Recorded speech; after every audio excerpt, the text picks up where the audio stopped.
This couple's life was turned upside down by chilling online threats that spiraled out of control. But the true identity of the person responsible will absolutely stun you. It was January 2023 when life began to get really scary for a few people in Peterborough.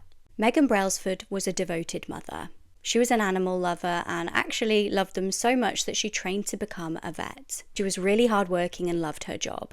She met Daniel Dugdale in the local area while she was out and about one day. She was really drawn to how friendly and chatty he was. They were both single, he asked her out, and the rest was kind of history. After 6 or 7 months, the pair moved in together and became a little family unit. Sadly though, around Christmas, the pair broke up. It was a couple of weeks later that the pair became a target of horrific harassment online. It was January 2023 that an account called Authentic Dan reached out to a random person online to say, "I've killed my partner, can you call police for me as I can't bring myself to do it?"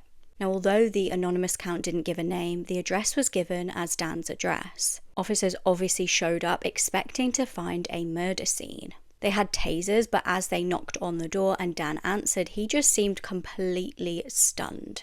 On police body cam footage, he was completely shaken, and he even called Megan at work to prove to the officers that he hadn't killed her, she was alive. But this was unfortunately far from an isolated incident. Just weeks after, another online user got another disturbing message from a user called Megan. This time it said that she had killed her ex-partner, and the message was accompanied by a very graphic picture showing blood all over the floor. The recipient of this horrific message did call police and reported it. This time an armed unit was sent to Megan's address. Officers searched the property and Megan explained what had happened weeks before to Dan. They then obviously did a welfare check on Dan just to make sure that he wasn't dead, which he wasn't, and they kind of apologised and said that they would look into this.